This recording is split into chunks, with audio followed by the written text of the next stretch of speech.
Bona tarda, benvinguts i Good benvingudes. afternoon. Welcome, ladies and gentlemen, to this conference that has been organized by CATS and by Fundasply, called The Role of Civil Society in the Creation of Sustainable Food Systems. Today, we are here in the framework of these activities to raise awareness on this by SPLY. And it is a huge pleasure to be here to reflect jointly on the way that we can engage the civil society in this transition towards sustainable food systems. Before we continue, for those of you who are following us from outside of Catalonia, or for those people who are watching it from Catalonia but who require simultaneous translation, I would like to remind you that in the right corner below, there is an icon with a globe, a world globe, where you can click and choose the simultaneous interpreting language option, whether it's English or Catalan. Before we start, before giving the floor to the three people who will inaugurate or who will start this conference, I would like to say that this is a part of Climate Action to the Table initiative, okay, from the German Ministry of the Environment, Nature Preservation and Nuclear Security. Having said that, I would like to give the floor without further ado to Ramon Roca and Enrics, who's the president of the Advisory Council for Sustainable Development in Catalonia. Thank you, Arnau. Good afternoon, Councillor General Director, Mr. Peter Schmidt, and thank you to everyone who has accepted to share their experiences on the participation of the civil society in this necessary transition towards sustainable food systems. To all the people who are following this conference, good afternoon, and thank you very much for being with us, even virtually.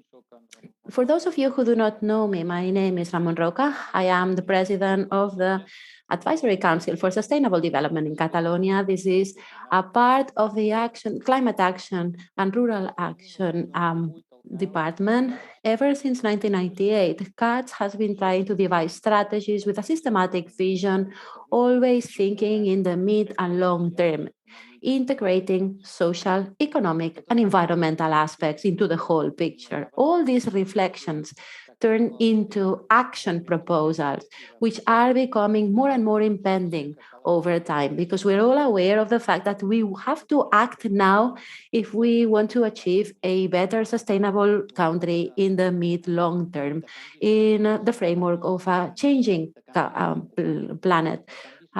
Planet which is changing in a worrisome way, and changes that require our action and our participation as a society. Food and the provision of food to the population has always been crucial. Nonetheless, in the world, there's over 800 million people who suffer from hunger. And there's a lot of the food production that is lost or wasted. In 2050, the population will reach 9 billion people, thereby increasing the need for food in a planet that will be affected by climate change. Within this context, we have global challenges that are very important, obviously, for Europe, but also for Catalonia. In 2018, CATS presented a report for the future where we analyzed the main challenges of the food systems, and we put forward some proposals to guarantee that the population in Catalonia in the mid and long term could have physical and economic access to food that would be enough, nutritious, and also sustainable for an active and healthy life. Of course, we do not have time now to go through all the recommendations in our report, but I would definitely recommend you to check this report, because many of the remarks and recommendations that we did then are totally valid nowadays. In any case, in the report, we highlighted how important it was to transition towards sustainable green systems. And many of the recommendations had to do directly with the engagement of civil society and citizens in these transition processes. We did recommend to put forward this national agreement on food policy with a vision and with some strategic actions that were priorities for the future of food.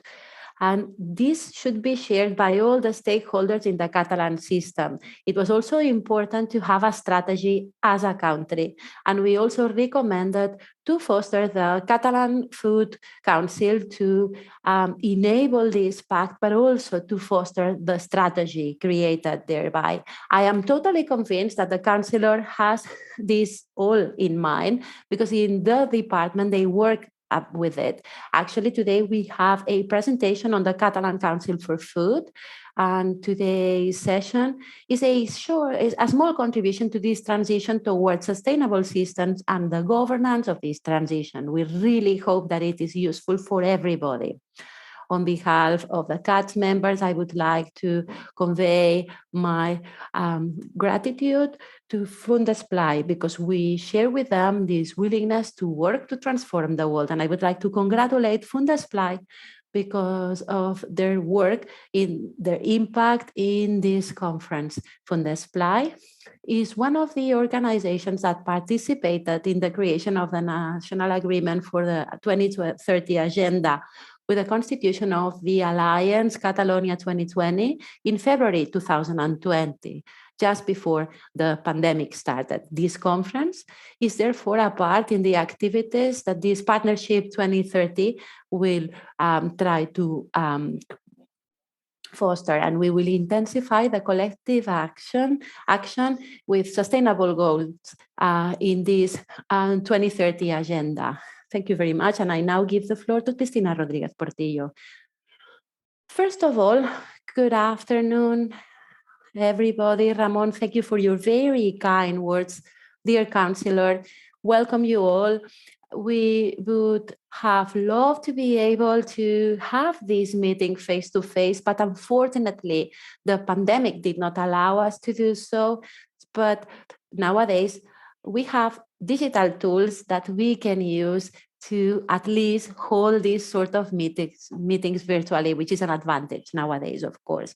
I would like to explain what Fundesplai is. We are an NGO that works with youngsters and children, but we're trying to foster also the promotions of the third sector, improve the environment, and promote the social inclusion with a transformative aim.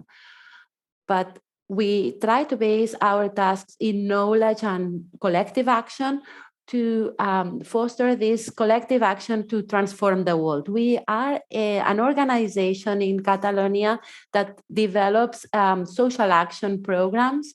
We act in many neighborhoods, towns, educational centers, schools, and we try to reach out to over 150,000 people. Our action is education. Education may not seem to change the world, but it changes the people who can change the world. Based on that, we work in many fields to make sure that citizens are engaged in a more fair and sustainable world, therefore, a better world. We are aware that food is one of the crucial aspects and one of the main challenges of sustainability in the planet. At the same time, it is also important for humans' health. We are aware that food options have to be healthier and more sustainable, and it is impending that we transform our current food systems. And this is why we participate in many schools in trying to include meals that are healthy and trying to achieve a sustainable food provision for our kids. This year, we also developed an educational program called Menjar canvia el món, Eating Changes the World, to try and make our children more aware that the world can change through food as well. And this is how we also created a big exhibition that you may be able to visit sometime in Prat de Llobregat.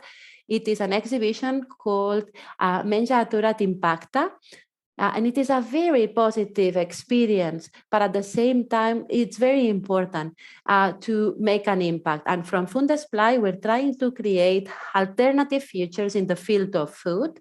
Today's conference is just an example. So it is a huge example. If it's a huge pleasure for us to be able to participate today and co-chair this table. I will now give the floor to our councillor, Teresa Jordà. Thank you very much, Cristina. Thank you to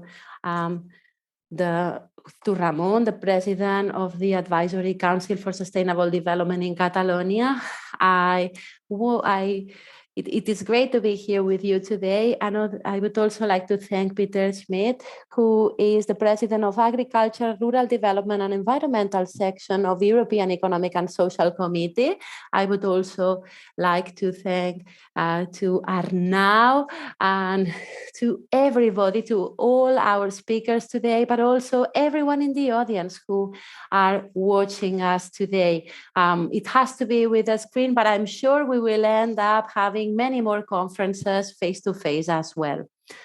First and foremost, again, I would like to extend my gratitude to Kat and to Fundesplai for organizing this very important conference that I'm sure will be interesting and relevant. It is an initiative that I consider to be straight to the point those days.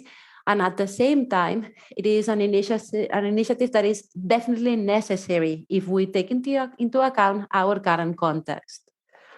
The agricultural system purpose is not only to provide us with food.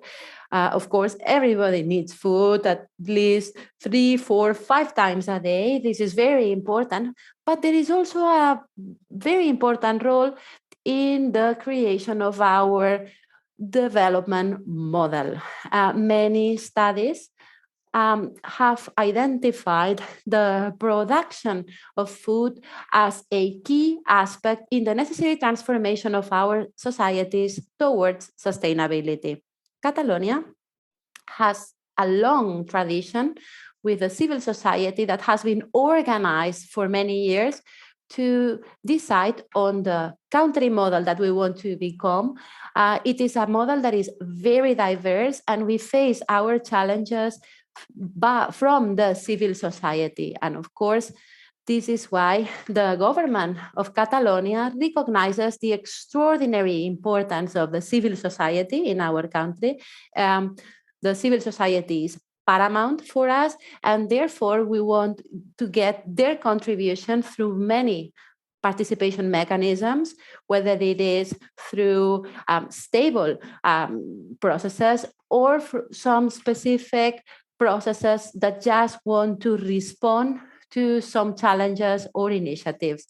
Undoubtedly, the participation of the civil society in the definition of our policies and our development model can contribute in a very important way, and citizens can be engaged, not only engaged, but citizens must be committed to the society that they belong to. And it is in this regard that the department that I participated is deeply committed to favoring the participation of citizens in each of our policies. The policy to define the food system in Catalonia is just an example of that. We counted on the civil society, and we want to count on it. We do this in every single policy, because this is the way to have policies make progress.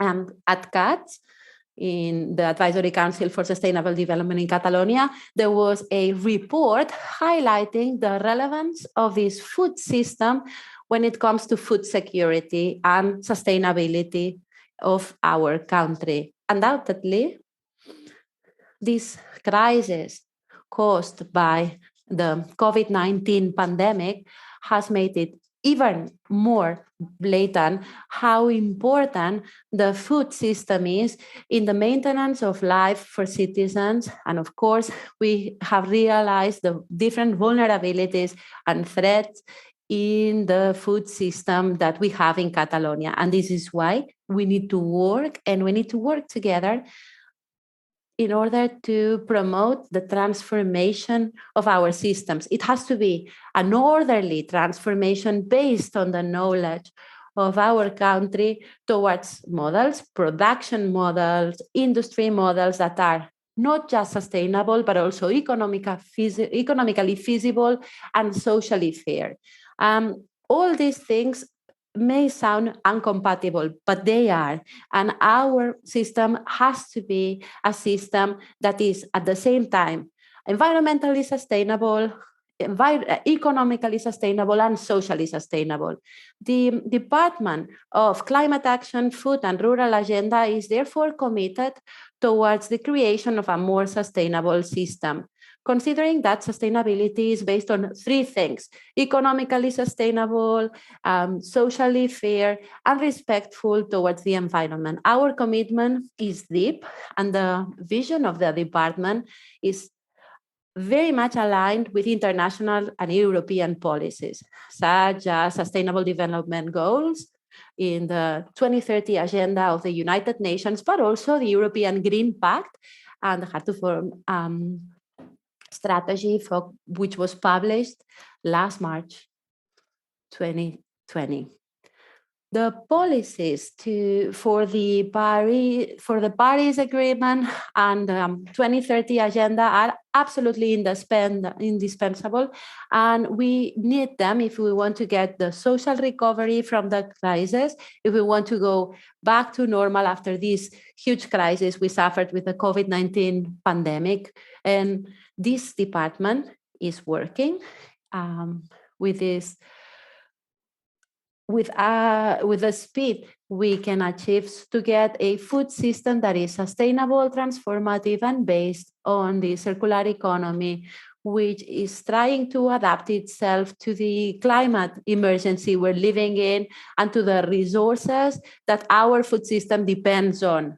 These resources, let's remember that they are resources that can finish. So we have to create value.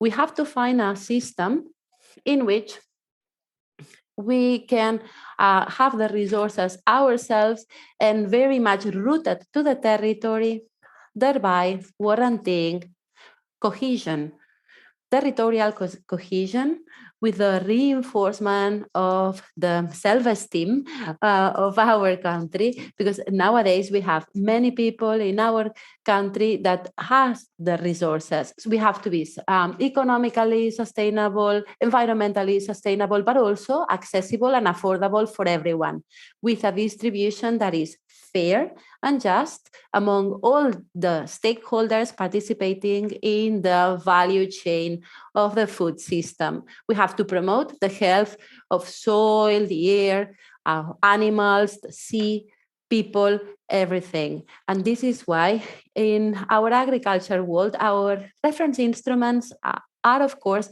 the strategic plan for food in Catalonia, with 2030 horizon in mind. These two strategies go hand in hand, and they all count on the participation of the civil society and with the support of the government. This strategic plan in Catalonia is a very good example of the citizen engagement. It is the result of a process within this framework of the Catalan Council of Agriculture, with stakeholders of all types: social stakeholders, economic stakeholders, but citizens in general.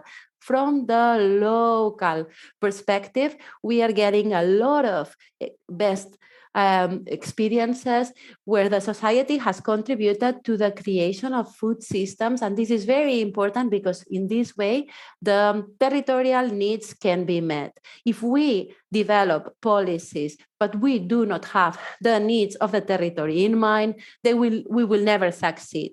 So the local world has to participate in our policies. And I would like to end up by reminding that all our actions at the government have to be aimed at a productive system that has a balance between productivity and competitiveness, but also the preservation of resources and the environment. And I will always say that even if this is a huge, huge challenge, it is compatible, and we need to be aware of the fact that we need the resources. So it's the agricultural exploitations, the ones that are mainly interested in preserving the soil and preserving the resources. So we all have to go hand in hand in Catalonia and in Europe with these two principles: co-governance with the civil society and with all the stakeholders that are involved, but also the second thing, which is absolutely indispensable, is sustainability. Only if we count on the active participation of the administration, of the social stakeholders, the politicians, but citizens, only that way we will be able to shape these new policies in such a way that sustainable development is preserved. And from sustainability, which is the other pillar, of course, we need to work with the natural systems to make them resilient, to make them good enough and adaptable to the economic, social, and climate changes, which are huge and undoubtedly have to be addressed accordingly. And I would like to finish by saying once again how grateful I am to the organizers and to all of you. I am deeply convinced that today's conference will be absolutely successful. And without further ado, I now give the floor back to Arnau Grau. And thank you, everybody. Thank you very much. Thank you, Councillor. Thank you so much to Cristina. Thank you to Ramon for your kind welcoming words. They have been great as a context for us all for the next presentations. So now I would like to introduce somebody who's very special to us. His name is Peter Schmidt, and he's the president of the Agriculture, Rural Development and Environment section of the European Economic and Social Committee. He's a very special person for us because he is somebody we all know. I don't know if he heard me speaking Catalan. Maybe it is the first time that I'm speaking Catalan in front of him, so he's not used to that. But he is someone that has always been for us a model when it comes to the engagement of the civil society in the transformation of the food system towards more sustainable models. He's been absolutely a reference for us as a former president of the observatory, but also as somebody, as a rapporteur, as somebody who has been participating in very important opinions of the Economic and Social Committee about sustainable food systems and about the engagement of the civil society. For us, he is somebody who's always there for us. Whenever we ask for his opinion, whenever we wanted him to share his knowledge with us, we always got a great response. Despite the fact that he has a very busy schedule, he has always participated whenever we needed him. So we're very, very grateful. And therefore, I would like to start by thanking Peter. And without further ado, I now give the floor to Peter so that he can share with us his thoughts on this transformation. Before I give the floor to Peter, I would like to remind those who are now joining this, I would like to remind you that we have an interpreting option for you. So now Peter will speak English, but if you need the simultaneous translation into Spanish, you just have to click on the necessary icon. Peter, the floor is all yours. Yeah, thank you. Thank you very much, Arnau, for your kind and friendly words. And honestly, no one titled me as a model. So please remove that from your heads. So I'm far from being a model. But let me really start with thanking you, and not only you, Arnau, also all other participants and active organizations and members in order to come to a debate for a sustainable environment and a sustainable society and sustainable future. And it is not first time that I listen to you in your mother tongue. So you remember, I guess 2.5 years or 3 years ago, I had already the chance to come to Barcelona and to have a really fruitful exchange in this wonderful city. And I regret not to be in Barcelona. No? So to let you know, I would really like to be there, but the circumstances, as we all know, bring us to this kind of formats, which have a huge disadvantage. But the advantage of this kind of formats is that we behave a bit more, probably in comparison to the past, more sustainable if we sit in front of our screens.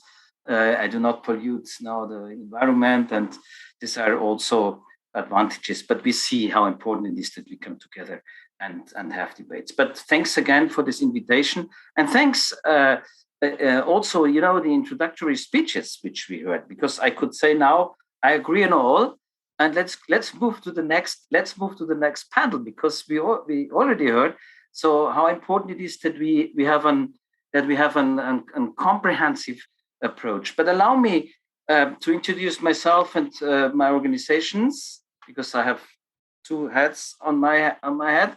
The one is, as you already introduced, is the European Economic and Social Committee, the ESC, and as you said, I'm the current chair of the so-called NAT section. You see that behind me.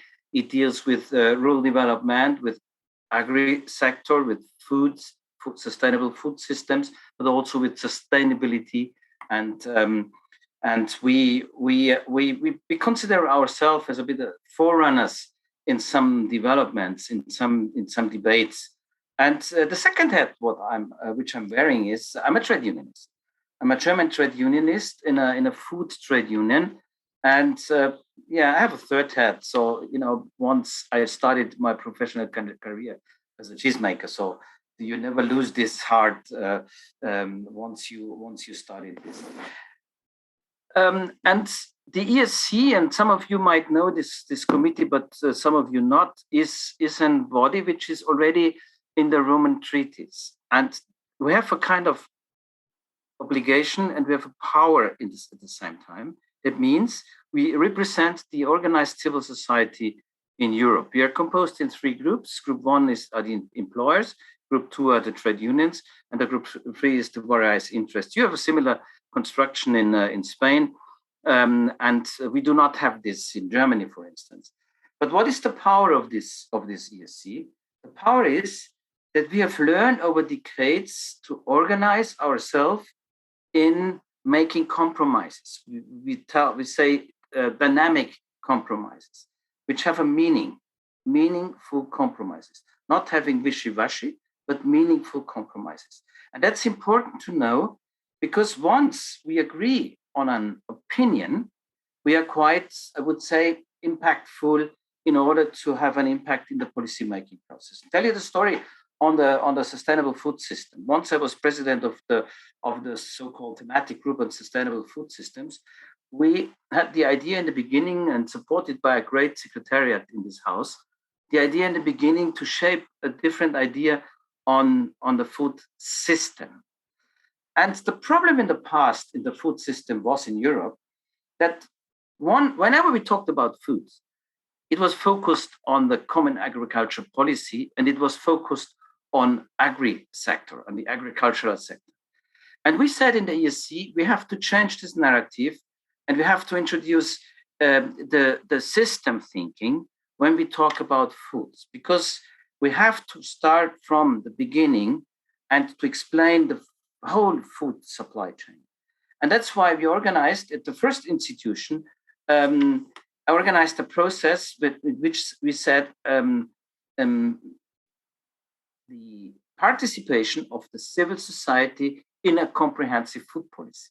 This was the whole name of this opinion, in anticipating and the hope that we could have once a debate in Europe on comprehensive or on food systems.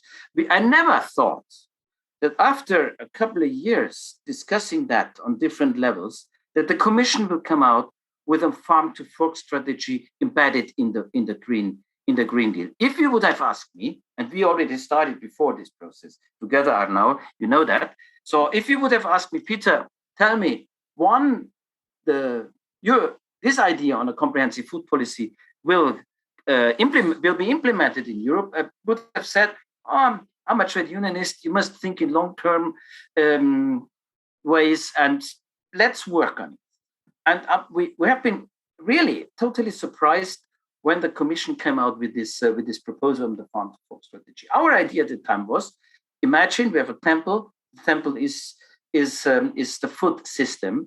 The roof is our idea on a food policy, on a comprehensive food policy, and all the columns, all the pillars in this temple are different elements of a comprehensive food policy. And the base of this is governance. We heard that already from Teresa when she said, so we must have the governance in this system. And all the pillars we have to bring together means we have to break all the silos, which we have still also here in Brussels or in all member states. We have the silos dealing with transport, dealing with education, dealing with public procurement, dealing with the processing sector, dealing with the retail sector, and so on and so on. And all this is part of a comprehensive food policy in our idea. So this we have to keep in mind when we talk about that the role of civil society is also to break these silos.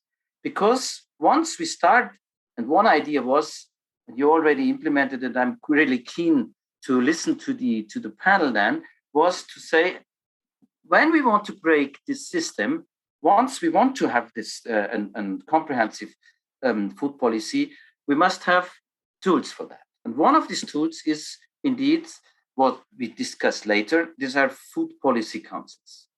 And we said we would need a food policy council on the European level, as the same on the national and the local, on the regional level, that we shape the food system. And that's important because otherwise we let the big players in these systems play what they play anyway and what they do. And that's why we described some elements, how we can overcome this system and make it really as built, which we think has to be built for. It is for well-being. It is for well-being in the rural areas. It's well-being for the animals. It's well-being for the soil. It's well-being for people. So that means we said we must have a kind of well-being approach in this food system. And I'm happy that the UN also understood that they have to discuss. And we know that we have this UN Food System Summit in last year, where they brought all together the ideas in order to shape that. And one important element was always the civil society participation. And how to do that? That's the interesting thing. On the local level, I'm always, people ask me, Peter, how you want to shape this? So I always say, look, we have not one system, we have different systems. And there's not one size fits all proposal, but we have to understand that we have to integrate all the stakeholders into this process, and it starts on the local level. We said the first thing is to understand how the local system is working first, and secondly, who profits out of this system. And that's why we said we must have a fair food system where people can live from that, what they are doing and what they are working for in the system. And this is not the case from the time being. We lose thousands of farmers every year still, despite the common agriculture policy. That means there's going something heavily wrong if this current policy doesn't protect people working in the system. But at the same time, and you know this quite well because we discussed it in the past very often, and at the same time, we have companies, they don't care about that. They have an share in this system, which is quite high.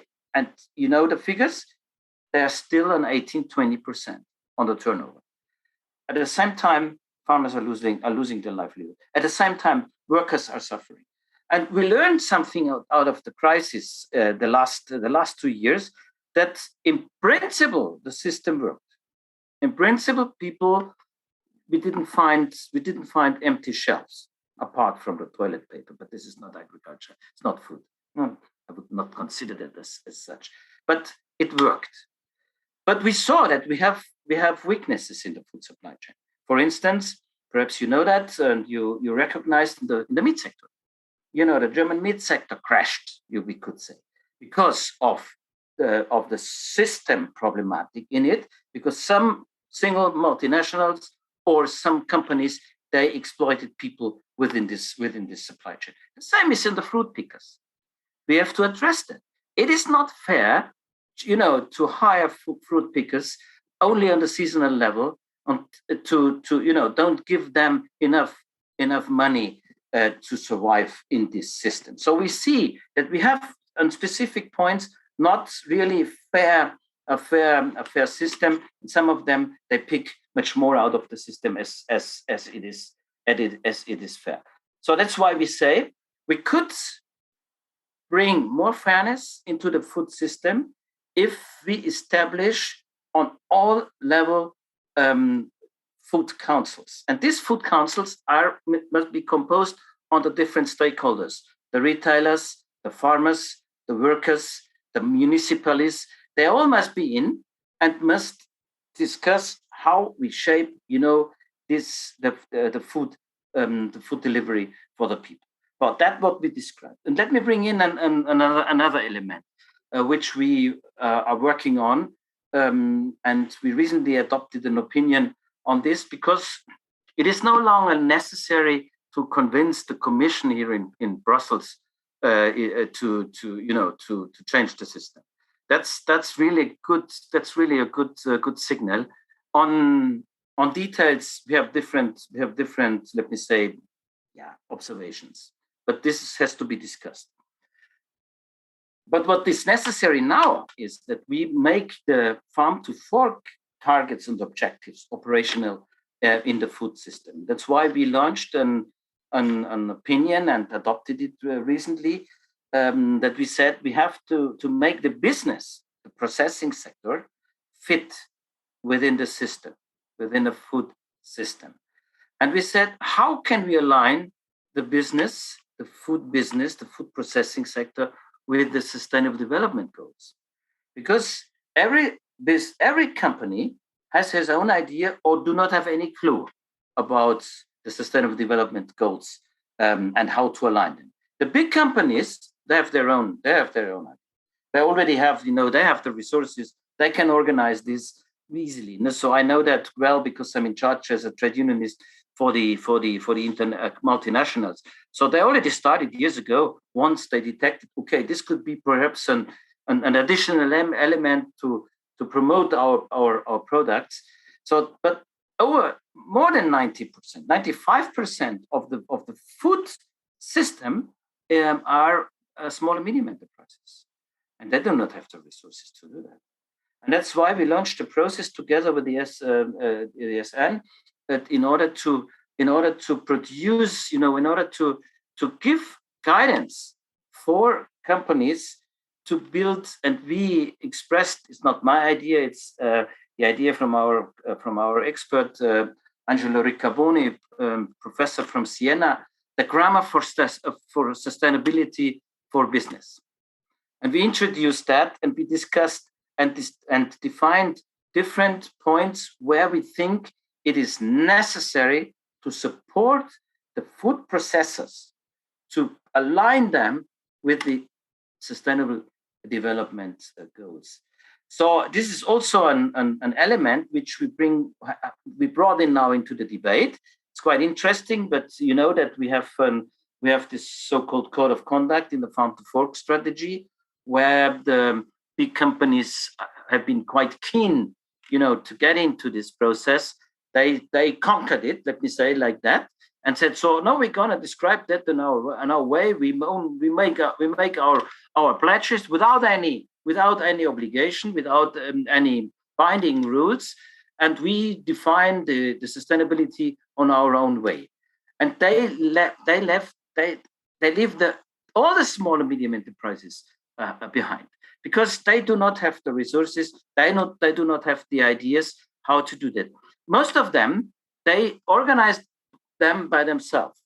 And this is also an element of bringing civil society, because we consider companies as civil society, bringing civil society into this process. Another element I see, have a look at the time, I don't want to catch too much time from you, is that we also put a strategic element, we consider it as a strategic element, we heard that from Teresa, is the balanced rural development. We have to have a look, once we talk about food systems, it is strongly linked to rural development. And it's not necessary to get in all the details. What happened in the last 30 years, but we lost.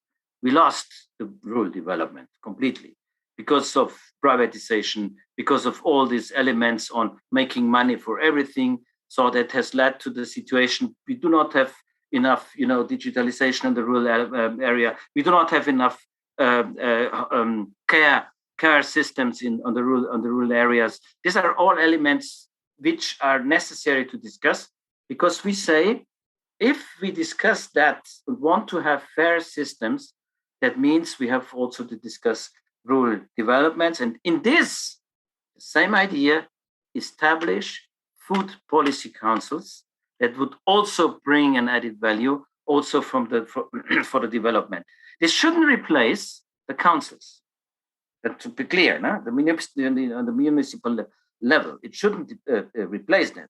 It should be an additional element in order to shape the future for our rural areas and the future for our cities as well. Last point is, the fourth element is, we think we must introduce a protein strategy in Europe, an oil and protein strategy in Europe, because we just rely too much on importing proteins and oil in order to produce our food. Starts in feeding, the foodstuff, all of the animals, and as ingredients, oil ingredients in our products. We think we can do that to much more extent in Europe, that we can produce our proteins, we can produce our oils, and we can then reduce probably the meat consumption at the same time. That would bring much more sustainability into our food system. And this is also necessary to include citizens into this process. And this should start in the schools in order to, educate young people. So we see, I could propose so many other things, but I'm really happy to see that some regions are already started with this journey, and happy to see that Catalonia is is in the driving seat to do that and to join today's meeting. Happy to discuss with you all the points. I give you back the floor. I know, and thanks again for your invitation. Thanks a lot.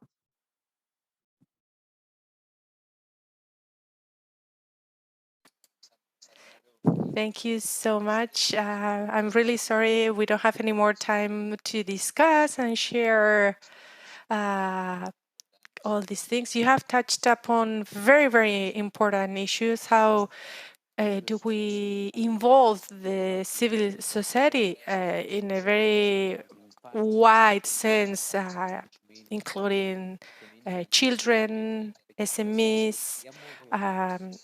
So there are so many items that you have mentioned that are so important in order to promote participation of civil society. As you were saying, the idea of creating local food councils in order to shape the policies is also very, very important. And before handing the floor to the next speaker, I would like to mention a couple of things. You spoke about small and medium enterprises, and Currently, our department at the Catalan government, we are working with employers, organizations, companies, and businesses, mainly small and medium enterprises, in order to put together a guide that offers tools for them to identify in a cross-sectorial way how they can align with SDGs and how they can bring these goals to their working, their everyday functioning. And we are also working on the rural agenda. Now it's open for public participation. We have put together a document to shape the future of the Catalan rural world with the participation of the government, but also of a promoting committee made up of some 40 organizations, educational organizations, people from the rural world, and different organizations that represent a very comprehensive approach in order to shape the strategies needed in the rural world in order to promote development, rural development. I will share more details with you in the future, but I wanted to mention that. And without further ado, I'm going to give the floor to the next speaker, to the next panelist, to Carlos, I think he said. Thank you, Arnau. Now we are going to move on to the panel discussion with 5 experiences. We are going to have 5 women represent as panelists. Let me start by introducing myself. My name is Carla Schifra. I'm a Director of Content and Innovation at Fundesplai. And in our panel, we have representatives for the civil society that have organized and come together in order to have an impact on the food system. They want to shape alternatives to the current system. And we also have representatives of different administrations that are trying to involve civil society in the definition of more fair and sustainable food systems. All panelists have been asked to make a brief presentation answering 3 main questions. First, we have asked them to explain the background of their work, also to share the challenges they've met, and which have been the facilitating factors that have contributed to the success of their experiences. That one was part of the second question. And the third question, we have asked them about the pending challenges and the successes they have achieved. We have asked them to be brief. They will have 10 minutes each, sharp, and I am going to cut them if they take longer than the time allocated. We have the chat function as well, where we'll collect the questions coming from the audience, and then we'll have 20 more minutes for discussion. We'll bring all questions together.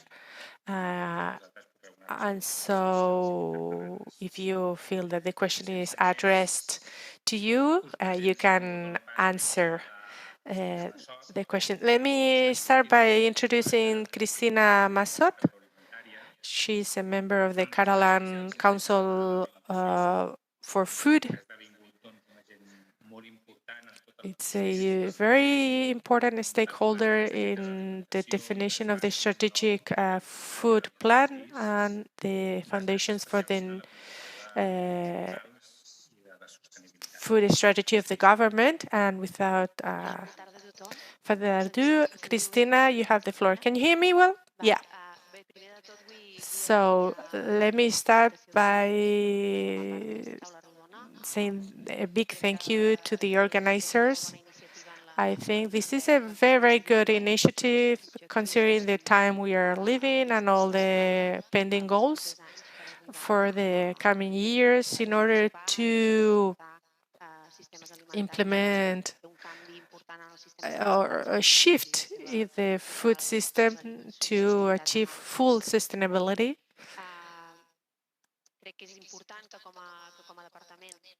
It is very important for us to share our experience. We've launched a participatory process, and we have managed to involve civil society in the development of sustainability policies aligned with our food strategy. I don't have a PowerPoint presentation, so I'm not going to share any presentation with you. Cosa que no quedi clara, perquè a vegades ens fa falta la imatge al darrere, doncs But bé. if there is any doubt whatsoever, do not hesitate to ask whatever question you would like to ask me. I would also like to clarify that I am very fortunate, very lucky to be here because I have become a sub-director very recently and I could not leave the participatory process at the beginning. I'm living it now and I feel very, very honored. But of course, they did convey and explain to me what the whole process meant for the creation of the Catalan Council for Food and all the milestones that we managed to achieve with the creation of this structure. Both Mr. Roca and our councillor have already mentioned this introduction of the agreement, and this agreement is a priority action for us because we are trying to achieve food sovereignty in Catalonia. We would like to have the decision-making capacity to choose our own food strategy. We need to have this plan with the objective of attaining our strategy the way we devise it. And for that, this plan will also allow us to meet the goals set by the international agenda that we all have in mind in our everyday lives. So all the European policies on sustainability, which are a part of the international agenda, are all for us common goals. So as you all know, the main objective of this strategic plan for food in Catalonia is to devise a comprehensive system that is sustainable, competitive, deeply rooted in our country, and also based on diversity. It is very important that we take diversity into account so that this system has food that is accessible, quality food, recognized by producers and consumers at the same time. The strategic plan is not just a tool of the department, but instead it is a tool that stems from the department but wants to be interdepartmental. There are many other departments of the Catalan government that are participating in this, but it also includes all type of industries, soup industries that are a part of the Catalan food system.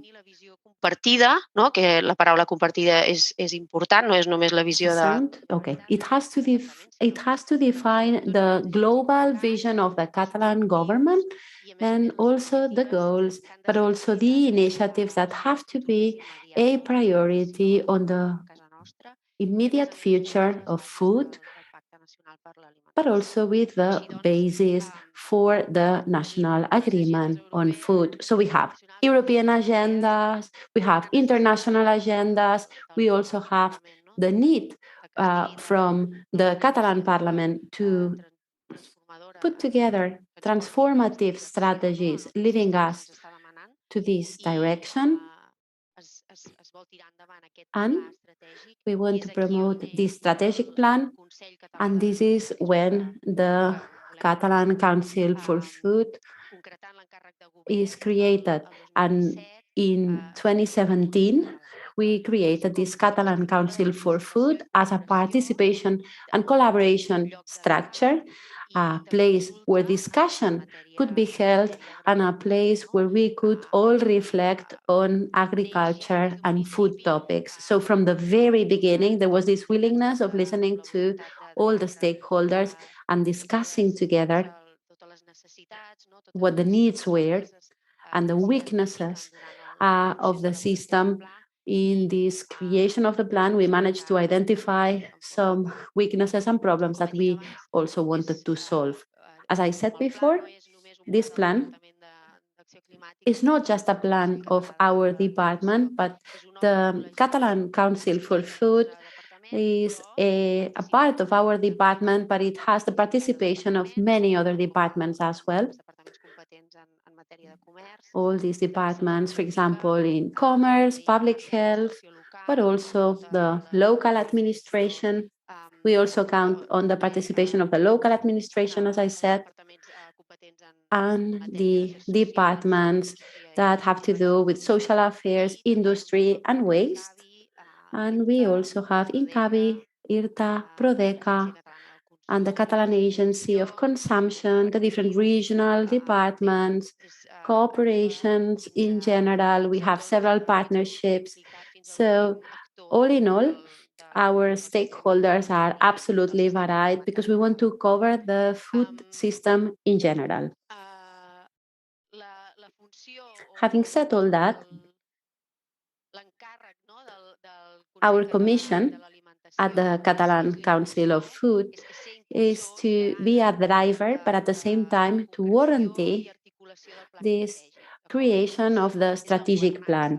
So governance is what it all comes down to, and we're just starting out, but we really want to implement this plan, and we want to be a body or an association that counts on us all, but at the same time, we want to ensure that the drafting of the strategic plan includes all the stakeholders, because this is the only thing that can ensure the inclusion of all stakeholders into the discussion so that all opinions are taken into account, because rather than being contradictory, when opinions are varied, they become complementary, and all opinions are valid, and all opinions should be heard when implementing the different actions described. In this sense, when we think about the number of people who have been a part of this process, let me check the figures, but I would like to tell you that we have counted on over 360 experts. We have consulted over 360 experts. Hundreds of citizens have also participated. Over 200 entities have been a part of the process as well. So it is difficult to find another example like this. I also believe that the participatory process is now a part of the development of policies, and from now on, I definitely believe that the strategic plan for food in Catalonia is a very good first example that we can explain from the Catalan administration, but I'm sure it's not the last one because there are many other initiatives that are starting out. There was a question before on the difficulties that we faced. We have been reflecting on that.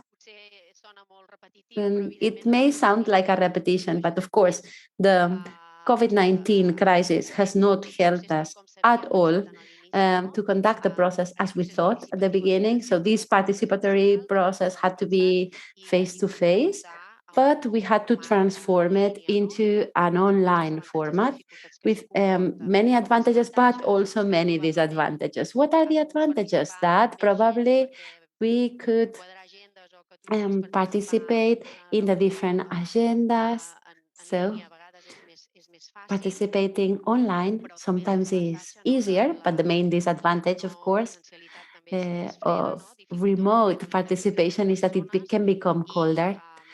And therefore, it can also make the discussion more difficult because at a practical level, it becomes more difficult. So in such a big participatory process, counting on so many people, this has become a difficult challenge. Another paradox is that all the administrative management has been also quite difficult. So all the things that are needed, all the red tape, everything, all this has slowed down our process a little bit. But another thing that I would like to say is that we also had some factors that helped us out, such as the participatory process itself. I believe this is the main added value of the strategic plan, being able to integrate, build together all these views, all these insights into a single process. This is what leads to a good product. And with regards to the last question, what we achieved, well, we attained many goals. We now have a list of transforming actions that we managed to take. We also have a huge list of initiatives in the different dimensions of the plan. And for the future, we want to implement all this through working groups with governance of this Catalan Council for Food as a big part, a big element of this implementation process. And I will stop it here. I do not know if I was too fast. I apologize to the translators because I have spoken very fast. And I do not know if I have managed to answer all the questions that you asked. It was great, Cristina. Thank you very much. I'm sure that there will be some doubts, but we will manage to answer them later on. I would like now to introduce Lidon Martrat Sanfeliu, who's the coordinator for sustainable food in 2021, and she will tell us about her experience when it comes to the food chart in the metropolitan region of Barcelona, all these initiatives that favor the sustainable systems. You have the floor, Lidon, whenever you wish.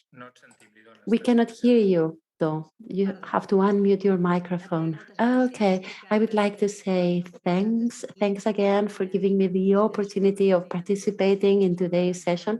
I agree with the previous speaker. It's a very necessary conference, and I'm sure it will be enriching for all the participants. Sharing thoughts, sharing perspectives is always very valuable. It's been very interesting to listen to the different perspectives. I love to hear the speech by Peter Schmidt, and I would like to share with you my experience in the drafting of the food charter of the metropolitan region of Barcelona, which was a part of the plan for Barcelona. And I don't know if I am doing it right. Can you see my slides properly? Can you see my slides now? Yes, you can. Okay. So, As I was telling you, CARM, which is the food charter of the metropolitan area of Barcelona, is a made in the metropolitan area, and it's been a process that has been participatory in the metropolitan region with the stakeholders of what we've called the fivefold axis. When we talk about the participation of the civil society, we always try to characterize what we're talking about, and each stakeholder can add new values to the transformation of the food system. We're talking about universities, but we're also talking about the public administration, we're talking about companies, the media, but also citizen organizations. This was a process, this charter was a process that we initiated after 2 years of devising the strategy and the common framework. We then started with over 103 entities, with universities and research associations and companies, as I said. This has been a process that has been very dynamic. And as I said, it was a process in which we counted on the participation of many stakeholders from the very beginning. So there was a first phase for 2 years during the years 2017 to 2019. We made a diagnosis on the current status of the food system. So we did a sort of diagnosis from the perspective of each of the stakeholders. We analyzed the challenges. We tried to set up our goals. We also had these focus groups, interviews. We identified the challenges, the commitments and projects. And then there was a second phase that started in 2020. I will tell you more about it, but of course we developed the charter and we had this access process, but now we are collecting the projects that are aligned with the commitments set forth in the charter. That means that all companies, all administrations who want to join, they have to commit themselves to some projects, and they have to share these projects afterwards, and they have to be aligned with the principles and values of our charter. This is exactly what we're conducting with what we're doing right now. CARM is a strategic framework that is based on the international agendas that have already been mentioned, like the Milan Agreement on urban food policies and metropolitan areas, to develop food systems that are resilient and sustainable. We should not forget that almost half of the world lives in cities, and that cities are a driver for consumption, so that city policies are key when it comes to developing the food system, not just as consumers, but also as people who are engaged, who participate, and who have links with the rural world. One of the objectives is to create these bonds, these ties with the rural world. So the objectives are to give visibility to the processes, trying to lead this transition towards a model of greater sovereignty in food. It's also important to strengthen the food system. We're all sharing these same principles with a common horizon. We all want to get these goals, and then we of course have challenges, and I will mention those challenges as well. There are things that help us, but also difficulties that we face, and we definitely have to have a common framework with social, environmental, and proximity criteria. This is a charter from the metropolitan area of Barcelona. Metropolitan is a very important word because we want to create this link to the rural world, but the objective is locally to create this governance with local food councils, and ideally in all in all the areas of Barcelona, there should be a sustainable food council. So we should work with these councils that have to be coordinated and have to be local in nature. And this work is key. I therefore encourage you to visit the website of this project to check the aims of the charter. So, in our charter, what we did to help these stakeholders join our charter and commit themselves to specific actions, actions for companies, actions for every stakeholder, is we created different decalogues with recommendations for families, for educational centers, for small and medium companies, but also for city councils. In this way, we work together and one of the main advantages of the process is that we go from the diagnosis to the development of action plans. And we create a shared governance space where we can share these action plans and we can create synergies. So right now we're also in a phase where we are collecting different associated projects and our members are giving us some of these projects. There are, for example, 33 projects that have been presented by the partners of this charter. Those are mainly projects coming from entities. I have, for example, several resources that you can see in the slide. They are very varied and they have to do with the whole food chain. And even if it's from the metropolitan area of Barcelona, some rural area entities have also joined our projects. And there are also some cities in the rural world, for example, in the area of Urgell. And this is very important for us because we are creating these ties, these bonds with the whole territory. So right now, we have two strategic processes that are ongoing related with food in the metropolitan area and in the city of Barcelona. One is the strategic plan of the metropolitan region, what we call Barcelona Demà, Barcelona Tomorrow, where one of the challenges is to deploy this strategic plan through several missions. And we are now working with a specific mission for food in the plan.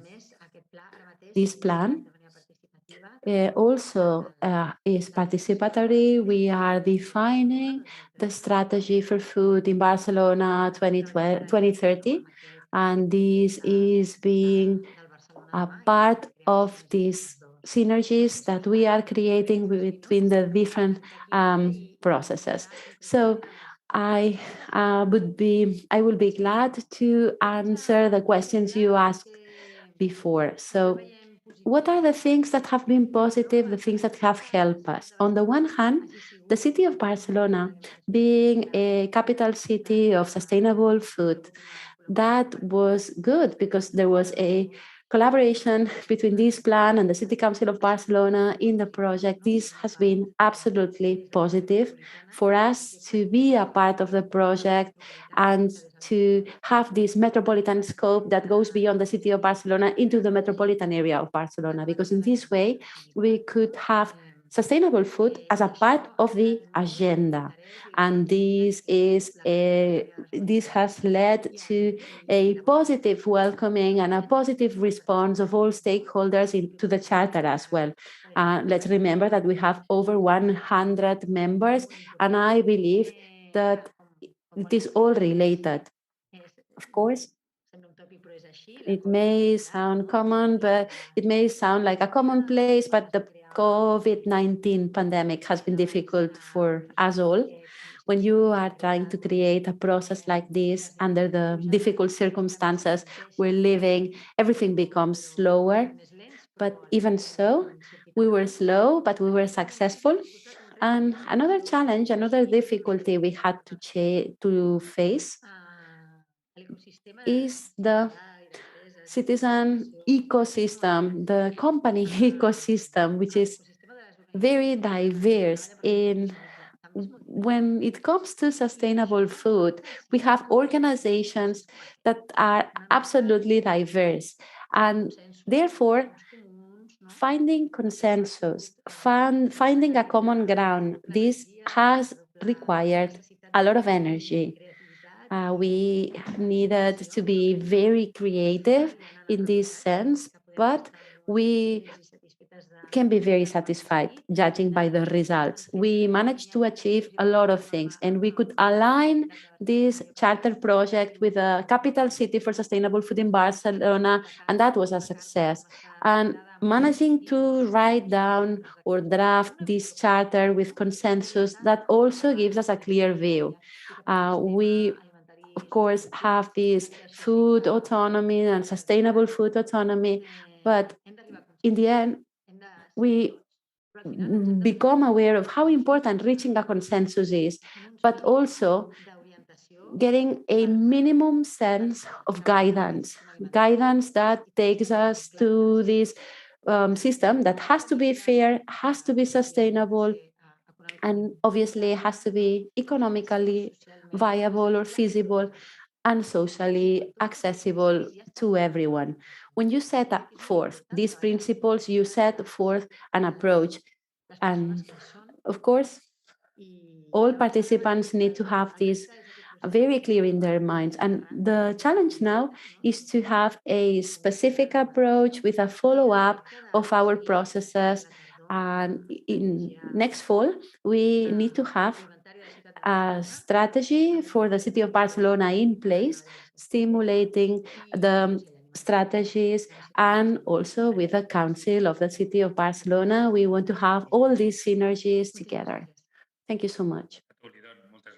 Thank you. Excellent. That was an excellent presentation. I now give the floor to Mariona Oms, who's the Councillor for Action and Social Inclusion in the City Council of Manresa. And she is here today with us to share this strategy to guarantee the right to food in the city of Manresa. She has been seeking for this engagement of the civil society, this right to food. So the fact that everybody has safe and secure food available. Mariona, the floor is all yours. Hi, thank you very much. Can you hear me well? Yes, good. So from the Council for Social Inclusion, what we did was to start thinking about the segmentation of the processes we had. We needed to start working based on challenges. And what we did was to create this Council for Action and Social Inclusion that identified the needs that citizens had, that the administration had, and that could be considered priorities for joint action. So we had not only collaborative work, but also the reflection on new policies. One of the things we started thinking was that the right to food was something that was very important to all of us. We had never truly reflected on the real system of guaranteeing the right to food. We had many initiatives, a myriad of different ways of distributing food, of having different campaigns and collaborating. But I would like to say that we rather took a social perspective. So for us, taking this social perspective means seeing it from the perspective of people who need to have this right of having a healthy food, a healthy diet, a rich, varied diet. For us, that was paramount. Above all, one of the first things we identified is that we did not want to speak about access to food. We did not want to distribute food only, but we wanted to talk about the right to food. Namely, we would like to forget about this paradigm of poverty and impending care and subsistence, but we wanted to talk instead about this holistic, comprehensive concept of food exclusion. And we wanted to talk about mid to long term policies that were not reactive but proactive instead, so that we're not just working with the consequences, but, and more importantly, with the causes. As I said before, we launched a commission. This commission included different possible members, and we had a rich and varied participation with third section associations, neighbors, individuals who wanted to join. But what we did was to request for the support of the Regional Council of Barcelona to identify the methodology and the process that we had to follow. We had Caritas participating, the Red Cross, some neighbor associations, and several stakeholders. The first thing we did was to try and see the possible way of guaranteeing access to food in the city. There were some initiatives within the city that had already been initiated by the administration, but there were also some private initiatives socially with a social nature. For example, we could talk about uncooked food distribution, cooked food distribution, but also the economic benefits for the purchase of food. We had some mutual networks that were created, but we also had the Red Cross and the different community development. We had distribution of food, cooked food for example, the elderly that are given food. Or during the pandemic, there were also catering services to schools, but also to the different institutions in the city. So we have a lot of initiatives, but what we did was to identify them all and put them together. We will, of course, tell you about the challenges, because this was a big challenge we faced. When we talk about people, we don't know how we are counting these people and whether we have counted them more than once. So, and of course, when it comes to the different grants, subsidies, there are subsidies coming from different sources.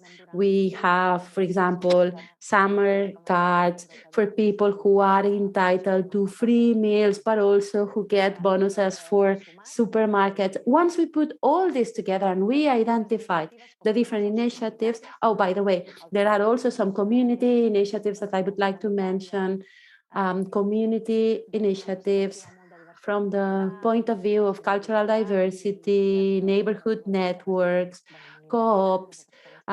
We believe that this is a very interesting thing. There are many social projects, social economy and solidarity economy projects, and also responsible consumption projects.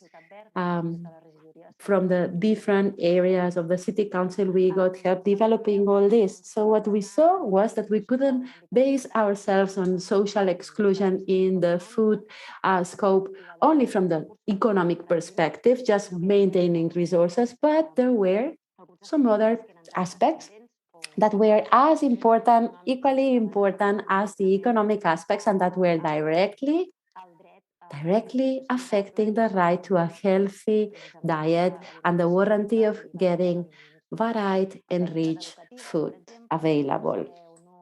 I si tenim prou formació o estem prou sensibilitats. So it is also important to see if people had enough information, to see and offer resources for companies.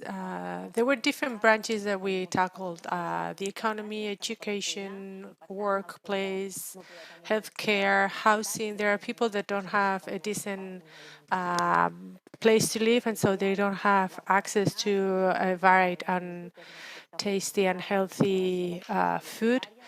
Then other pillars had to do with relationships. Very often people gather around a table, and that offers them an opportunity to relate to others. Then there's also the territorial aspect, whether there are food stores nearby, or people with disabilities are territorially excluded. And then there's also the pillar of participation. And so once we identified all these pillars, we devised the strategy for the right to food in our city. And we considered the policies by the administration, also the proposals of society.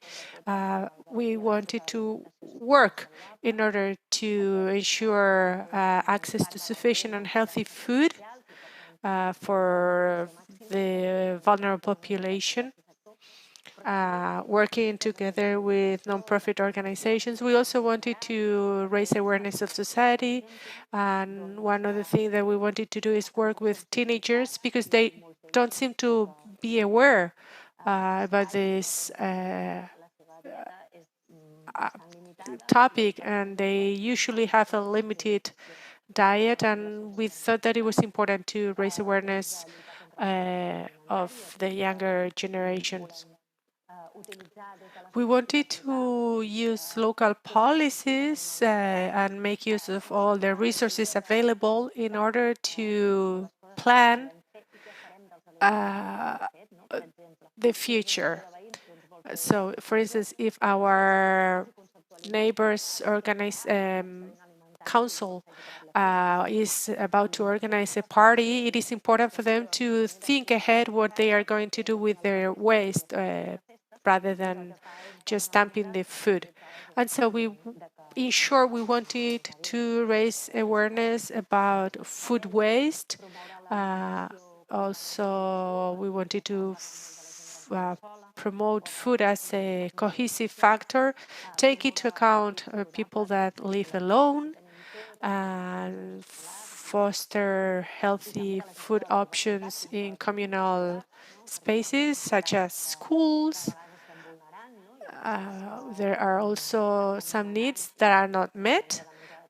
People request specific diets, and not all towns and cities have this issue covered. We wanted to foster food growing as well, in order for everybody to have access to this option, focusing on the protection of local producers. We are a large city, but we have plenty of farmers nearby, and we wanted to work hand in hand with them. And finally, one important thing for us is to promote social and solidarity-based economy project. We have Frescop, we have different initiatives that we wanted to support. And to wrap up, let me refer to the questions we were asked. So, where does this strategy come from? So we saw that it was very necessary for our city, because this strategy helps us develop a myriad of actions.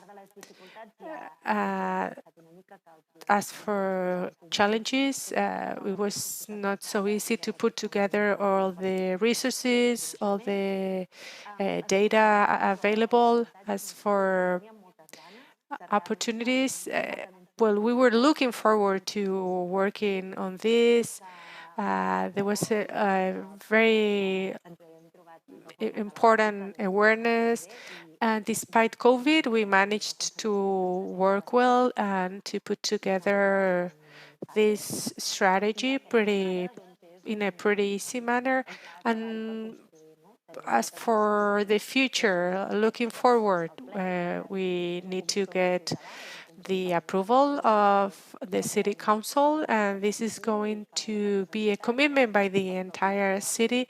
We want for producers, restaurant owners, supermarkets, etc., to refer to these policies in order for everybody to work together. Thank you so much, Mariona. Let me now give the floor to Carla Roca, representative of Vall de Corp Valley.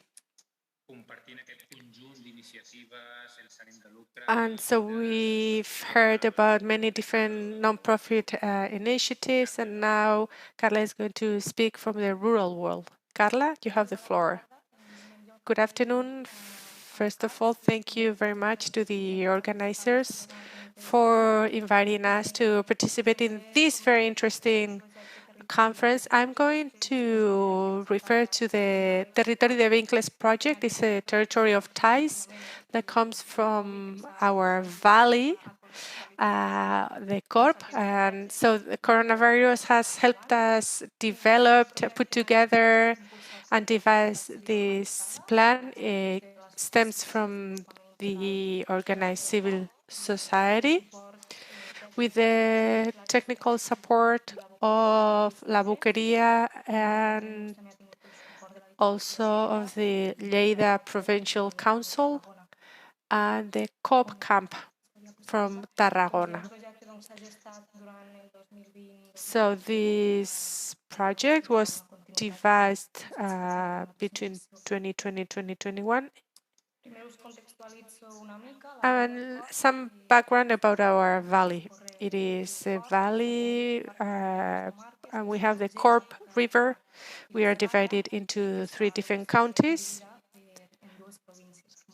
and 2 different provinces, Lleida and Tarragona. I would like to speak about a bioregion. It's a pretty small one as compared to other bioregions in Europe, and our social, political, economic, and cultural and landscape. We share some landscape, cultural, economic features, but unfortunately, we have a very large aging rate, 20%. We have 17 villages, and if we take into account uninhabited or those villages without population left, the number is higher, and the total population is 6,500 people, not necessarily that live in the villages throughout the entire year. We have mainly dry farming and agroforestry mosaic, and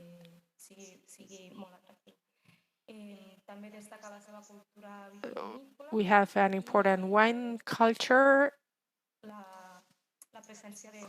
and many small producers and processors, and fortunately they work together.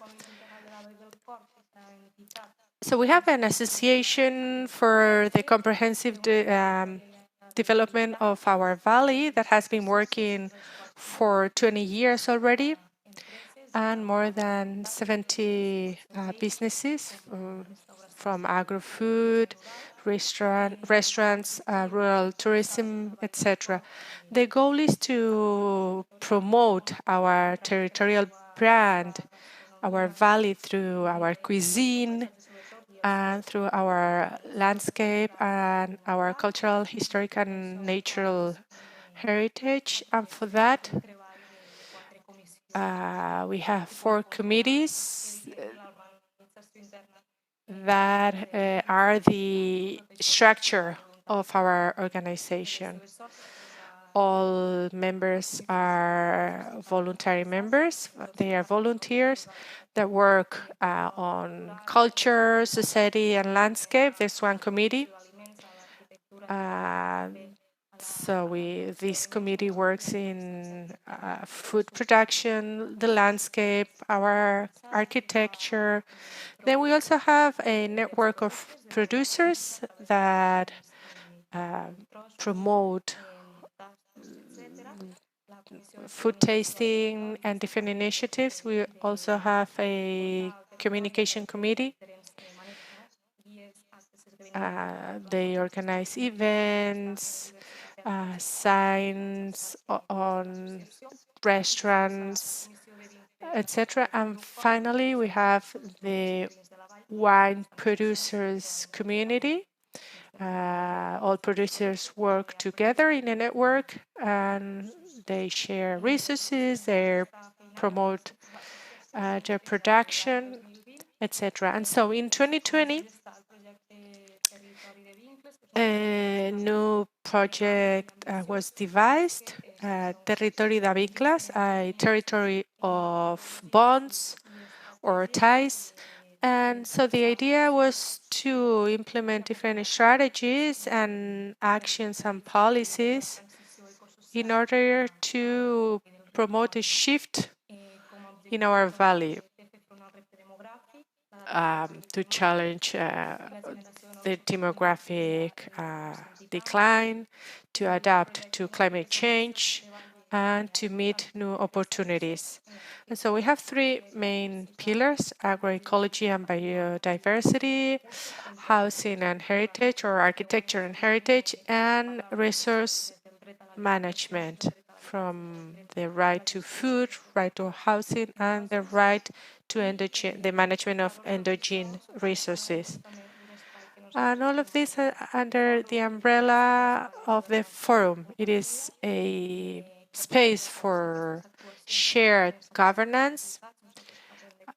Different stakeholders of our valley meet together here. We have different tools, the academy, so different stakeholders, sorry, some come from the academia, from the research community, etc. And they share knowledge in order to strengthen community-based resilience. And the main beneficiaries are the villages in our valley, and also those that have been chosen to implement pilot initiatives. We also have, we can mention here Arca, Igualsare, Arquenova, the county councils of Urgell and Conca da Barberà, and the provincial council of Lleida. In my presentation, I'm going to be referring to the pillar of agroecology and biodiversity. We did a diagnosis to identify our main challenges. First, we have a limited diversification of crops, a limited access to land. If someone wants to work as a farmer, then we have a huge pressure from the agribusiness, and a lot of farmland is about to be used to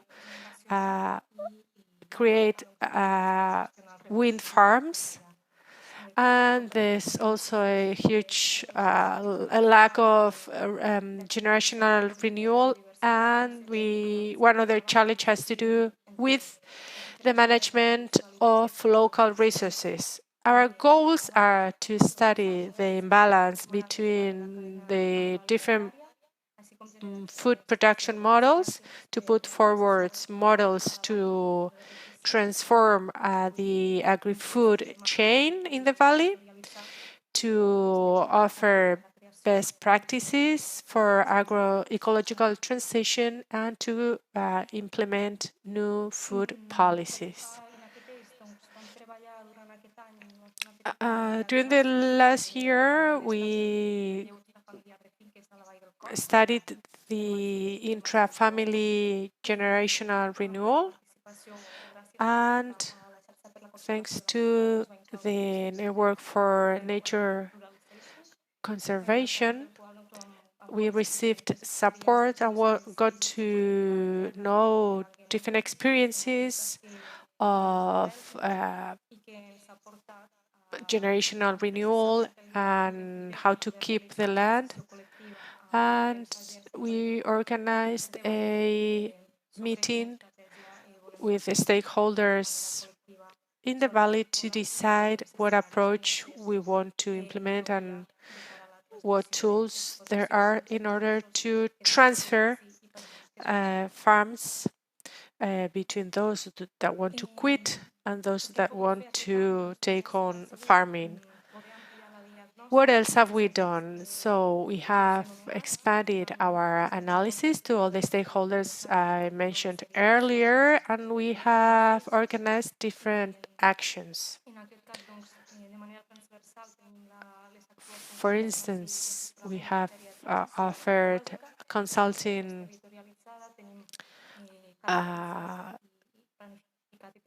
to the people in the valley. We have also organized a farm or set up a farmland bank. We are working on crop diversification. Also, we want to recover some crops that are very well adapted to the coming climate situation. And we want to develop a forest management plan and also to work on the cattle and goat herds. And what have been our successes? So we have established and strengthened partnerships.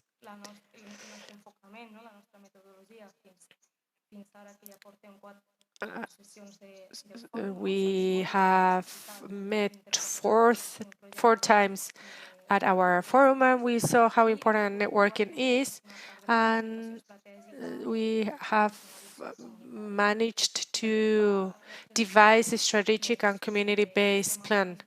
As for the upcoming months, we are thinking on new actions, and we are working on management and sustainability. We want to keep on building on governance, strengthen our partnerships, and also we want to find sources of funding, as so far we haven't had much money, and we only have had local economic support and also support from social and solidarity-based organizations. And we would like for these initiatives to be scalable or in other areas in our country. Thank you very much.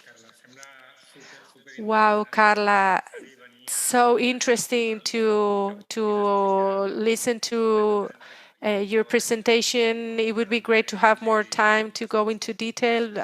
Thank you so much. And now from a little bit farther, we have Freike Idema, excuse my pronunciation. She's the director of EDE's food program from the Netherlands. And EDE has been one of the first municipalities to create a food management council. So you have the floor, Freike. Thank you. My name is Frauke Idema, and I'm from the Netherlands. And well, I think we can start in my presentation. I don't see my presentation yet. Is that correct? Yes. No, there we are. Okay, let's start from the beginning. As you can see, I'm from from a country with a lot of water, and it's very flat over there. It's quite different, comparable to your country. I feel honored to share, to be with you, and to share my experiences with civil society participation, especially a food council. That's where I shall concentrate on, and I'll try to answer the questions. Well, first of all, what we are talking about. As you can see, Ede is a municipality in the middle of the Netherlands in Food Valley region. Ede has an own food policy. Ede is a city with an urban and rural area, middle-sized city, and it has a strong and innovative agri-food sector. It has also about 120,000 inhabitants who live there, work there, and eat there, of course. Ede has its own food policy. It's an integrated food policy, and has been a very conscious choice. The goal of this integrated food policy is healthy and sustainable food for all inhabitants. So it's a system taking into account the entire food system, not focus on production, not focus on health, taking into account the entire system. And it means that implementing such a food policy, and I'm responsible for that, well, that's a lot of work.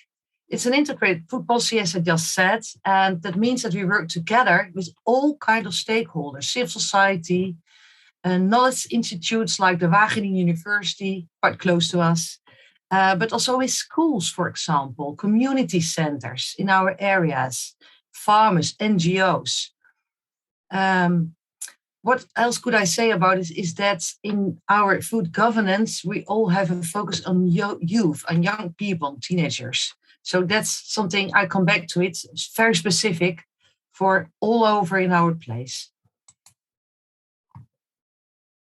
To pinpoint it, I think it's important to focus on. It is a unique governance approach. Why? In the same time, we concentrate on all, well, let's say policy domains like production, like economy, like public health in our civil society, in our local government. And in the same time, we concentrate we work together on local level, on regional level, on provincial level, on national level, and even international level. So that's a vertical and horizontal, well, let's say a lot of work to do. And I'll come back to that later, of course. We work together with civil society, and we have, well, for about 5 years now, we have had a food council. Before I come back to that, let's focus on the national level of the Netherlands. We work together as, well, quite a lot of cities like Rotterdam, Amsterdam, Utrecht, but all small cities together in a so-called city deal, a kind of partnership between cities and national governments, all about the food policy. Focus of that partnership is, in this case, we just started a new partnership with new cities, is to develop new instruments in order to improve a better food environment.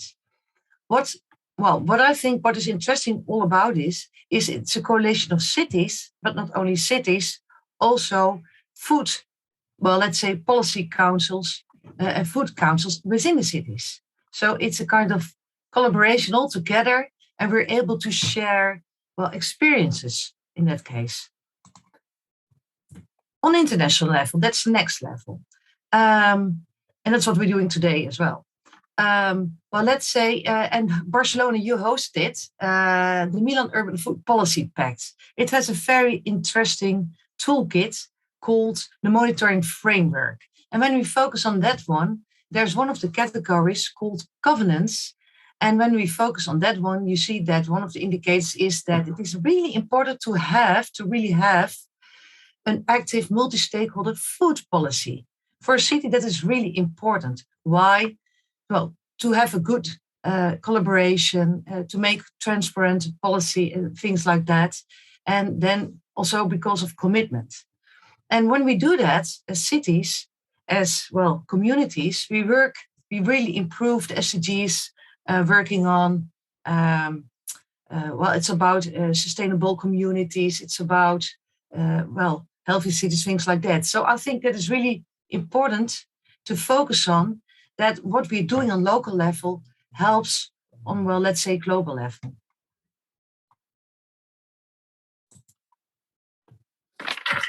Well, I promise you, our food council. This is our food council. It looks very, well, similar, I guess, to your councils.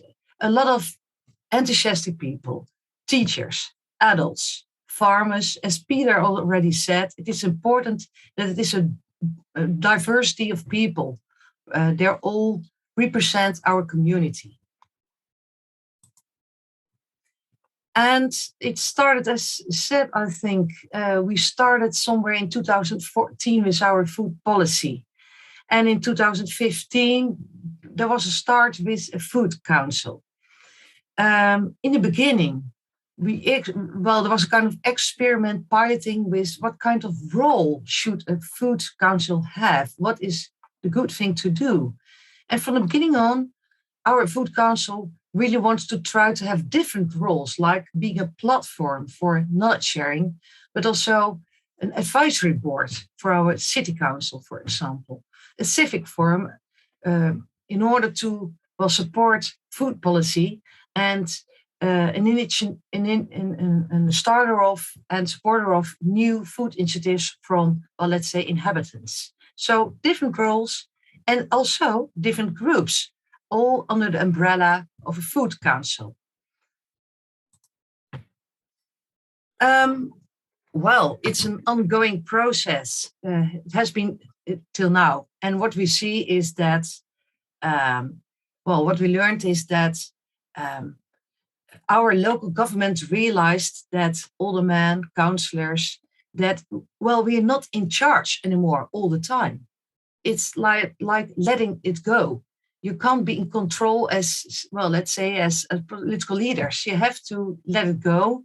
So that means own dynamics, own focus points, own communication channels, which is, sometimes a bit exciting, sometimes a bit scary even for, let's say, a councillor or an alderman. Next thing, let it grow. We also found out that in the last few years, new groups started to raise, collaborate, social inclusions, things like that. Groups we didn't expect to start, which is really nice to see. Important factors which paved the way. COVID-19 has been called already. So a bit more about it is that our conclusion is that a food council starts to be very creative in the COVID time, even more creative as a local government has been till now. So all kinds of new events, activities on social media, online. That is civil society participation in a different way, but it was growing quite a lot in our city. More in general is that, which is also important, is that we realized you need a reliable government in a way that we started to giving subsidies to a food council, but it's also needed. It's needed to continue doing the good job, being a sparring partner on a long term. And last thing is that we found out is, what is really needed is that all stakeholders are really enthusiastic and energetic and want to work together. As said, we started with a subsidy, but in the meantime, stakeholders also are co-investors and co-creators, and that is really important. Results till now. I'll do it in a quick overview. What we found out is that, as already said, I think new coalitions, new partnerships are all the time growing and growing. As you can see, it is really enthusiastic. And although I'm program manager, half of the time I really don't know what's going on. And then I'm really surprised because I see something new and I think, boss, really, this is great. So I'm surprised many, many times what's all going on and what kind of partnerships are there already in our community. Another thing is that we see all kind of new interconnections between other policy domains, but also new projects. An example, in our city, we're building a new railway station. And not because of me, but because of our food council, food is a really important subject for that railway station. It's going to be a kind of food railway station where you can also buy healthy, good food and food from local areas, which is important.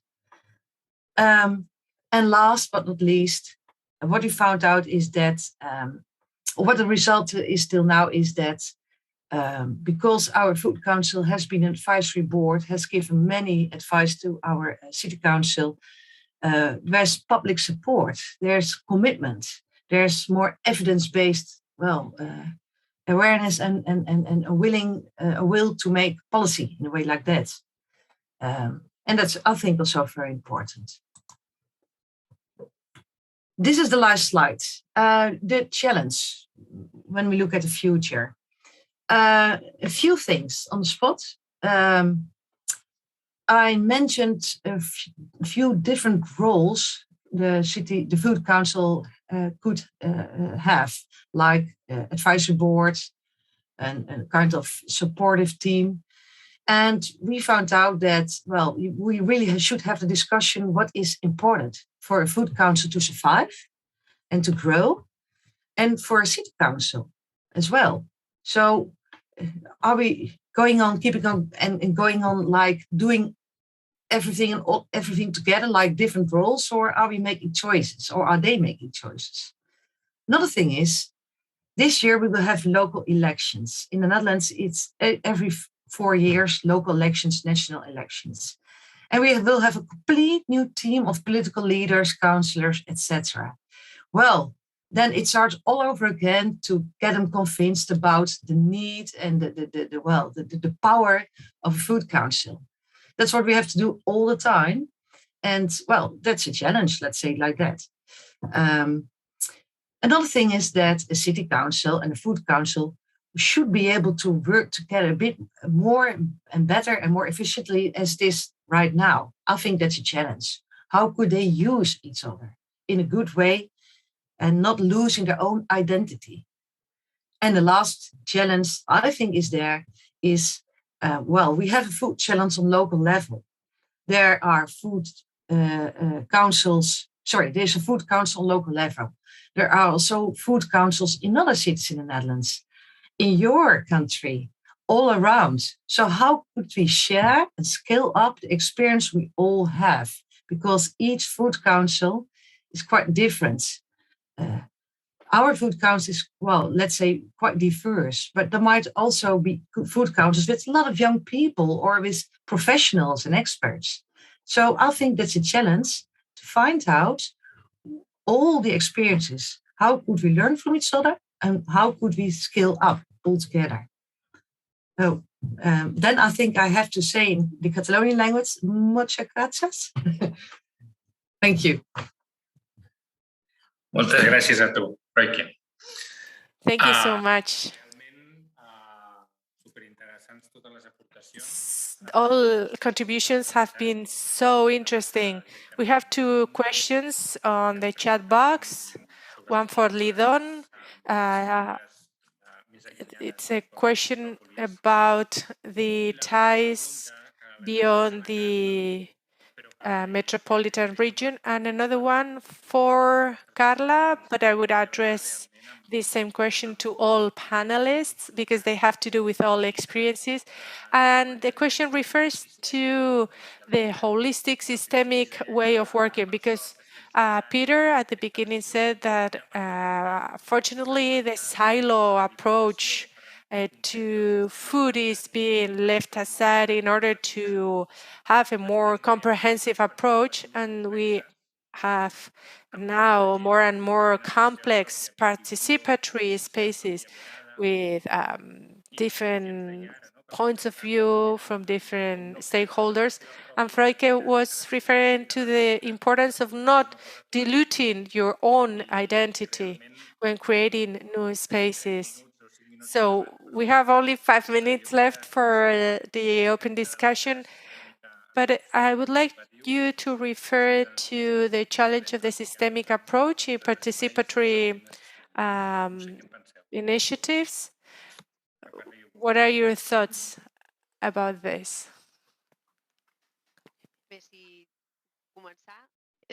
Per donar la meva... Okay, I will start with my own contribution.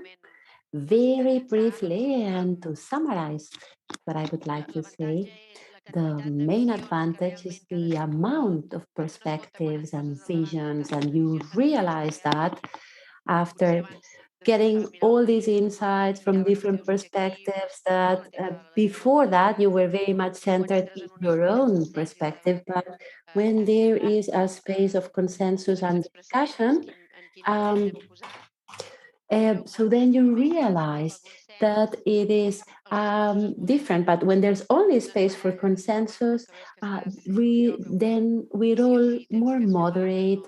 We have to add new perspectives. You have to add, contribute. So, in a nutshell, and I think that this difficulty that, in a way, seems to be a problem becomes an advantage because the end product is super powerful and diverse. This would be my main conclusion. Please allow me to use a metaphor that I like very much. The administration, I mean, we have a lot of silos, but not many umbrellas to protect us. Umbrellas where all the problems or the mushrooms that have popped out, so to speak, in a non-connected way can be connected and protected at the same time. Because in this way, when we develop strategies, we identify the challenges that we have in common. So, from a local perspective, sometimes things are limited, but if you now start escalating, you create a common umbrella, a common strategy where everybody participates. This forces us to feel a part of a bigger perspective. So, and it is from that perspective from where we have to work with public policies always to connect with what Mariona was saying.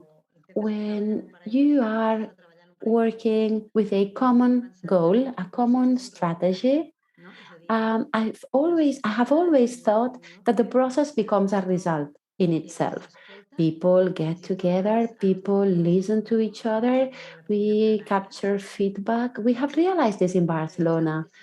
You have people coming from the very same sector, from the same industry, but with different perspectives on a topic. And some of those do know each other, but had never met before. All of a sudden, you organize a meeting with all these people listening to each other, and this becomes a result in itself. So the whole process becomes a result. These processes, these spaces are a product in themselves. They're successful before they start because new things happen all the time. I will not be able to pronounce the name of Eric, but this idea of let it go, let it grow, that our colleague from the Netherlands shared with us, that was so interesting. You create a space, and then things happen, and this is what's interesting at the end of the day. Yeah, if I may say something connected to the question that was asked to me, whether there was a disparity at the beginning with the objectives of the network with this project for us, we do not like to talk about participatory process because if this process is participatory, it's because it's a civil society that asks for action from from the institution. So for us, in a way, the forum was indispensable. We could not think about a way of moving forward without this space for reflection. So for us, we organized a conference in November, 2 days, 8 hours, full of discussion, full of work every single day, 2 days in a row. And we had more than 80 people attending, coming from more than 40 organizations and different generations.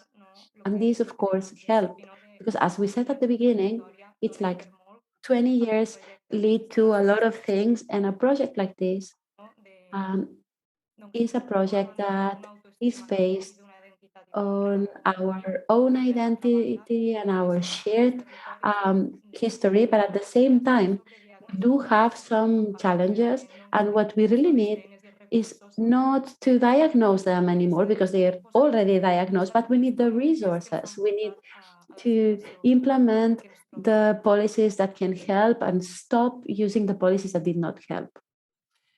Yes, in that case, if I may add something, what we also realize that it is an ongoing process indeed to let go, to let grow, but sometimes it's not open-ended. For example, when a food council comes with a real good advice to the city council, to the policymakers, you just can't move away. It's not without obligation, let's say it like that. So that's also a kind of game we have to play, to learn to play all together. And we realize it's a transition to take each other serious as a very interesting and important partner in our society.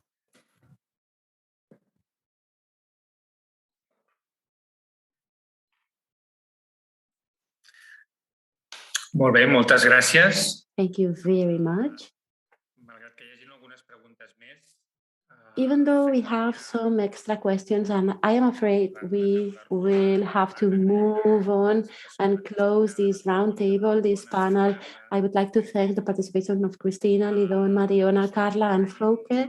And I would also like to say thanks, not just because of their words, but because of their energy and motivation, because they really helped us build a future that is healthier and more sustainable. I now will give the floor in these last 10 minutes to the presentation of the Climate Action to the Table project, which we translated into Catalan as Parem la taula pel clima. It is an initiative, a climate initiative in Europe, and I now give the floor to Luciana Lerjo, who is a consultant of the EUKI project from the government of Germany. She will tell us about this program. She will tell us about the scope of this program, the impact of this program, and then Luciana will also give the floor to Laura Calabuig, who is the head for European programs at Fundesplai and also the responsible of implementing this project of, the climate action to the table. Okay, so you have the floor, Luciana. Thank you. Yeah, thank you very much. And also a warm welcome from my side and from Berlin. I am very glad to be invited to present the European Climate Initiative here. I'm Luciana Lerjo, and I work at the technical team at the EUKI Secretariat. And I'm also supervising the Climate Action to the Table project, which will be presented shortly after my presentation. So yeah, let's jump right in. I don't see a presentation. Can you see a presentation? No. Okay. Now, perfect. Yes. So yeah, for those who don't know EUKI, EUKI was established by the German Ministry for Environment in 2017, and it finances and connects climate action projects in Europe to reduce greenhouse gases emissions and to promote cross-border cooperation. And here you see EUKI in numbers. We work with over 300 implementing organizations in 157 projects and over 30 countries, and we have a funding volume of 62 million euros. The objectives of EUKI, we have three main objectives. The first one is, next slide here, you can see it. The first objective is to raise awareness for climate action and strengthen the knowledge in this field. Then secondly, building capacities and bridges to funding projects, programs at the EU level. And last but not least, building networks and fostering the exchange of good practices among EUKI projects, but also beyond that. How does EUKI work? There are two ways of financing projects. The most common one is through the selection procedure that has been taking place 6 times already. Right now, we just closed the 6th call of project ideas, and project applications go through a 2-staged selection procedure. That means that organizations firstly submit a project idea, and then if the project is provisionally selected, they will be asked to submit a full project proposal. And the requirements are that the consortium is composed of 1 implementing organizations and up to 4 partner organizations preferably from other European countries. And funding from 120,000 to €1 million are possible per project. I won't go into the tenders as the projects are directly selected and managed by the Ministry for Environment and not relevant here. And if you're interested in finding out more about the OICI, but also about the next selection procedure that most likely will happen at the end of this year, you can find more information on our website. We have, we have 8 different topics that you're working on, and our biggest clusters, we call them clusters, are climate policy, energy, buildings and municipalities, and awareness. And all of our 157 projects are allocated to 1 or 2 of those topics. I also brought today a project example, which I thought would fit here and might be interesting to you, next to the Climate Action to the Table project that is being presented afterwards. And that's the Cliques network. And it's a project that is currently running under OICI and is implemented in Croatia and Estonia. And they provide school kitchen managers, school directors, municipal representatives with the necessary know-how how to make catering and school catering more sustainable. And for that, they analyze school kitchens, the current climate efficiency of these kitchens, and they also offer consultations for improvement.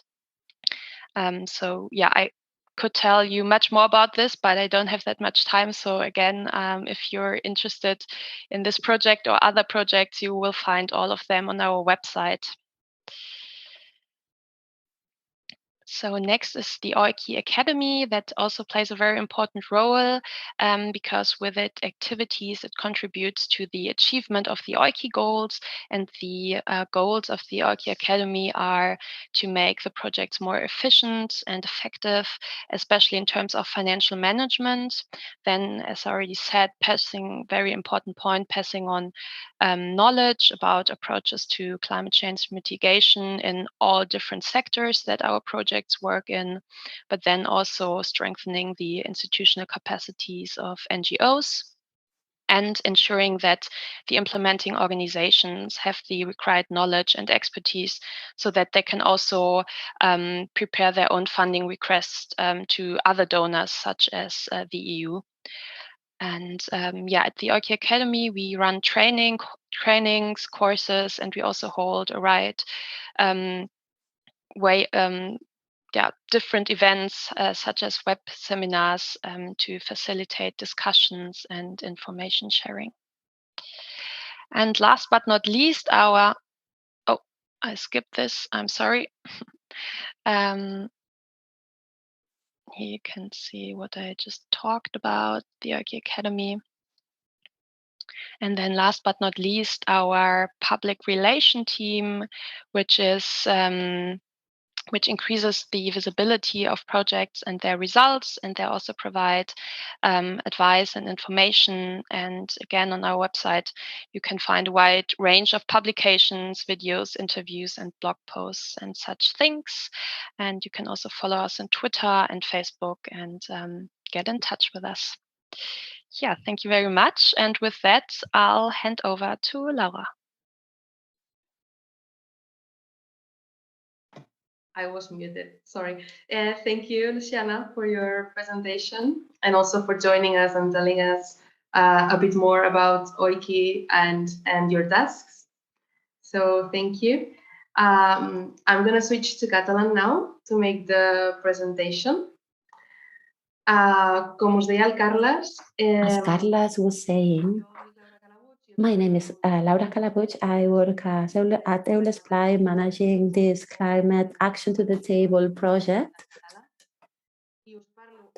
And I would like to speak on behalf of Fundesply, but also on behalf of the consortium for this project, which is composed by the entity in Slovenia and 50/50, which is the other organization. It is a process that has gotten funds or funding from this EUK initiative. The objective we have with this project, Climate Action to the Table, is to raise awareness on the importance of changing our food habits to make them more sustainable. But it is not just awareness raising. We want to have 28,000 people who have committed to adopt at least one additional sustainable habit in their diet. This is our goal for Catalonia, for Slovenia, and for the Greek region that is working with us.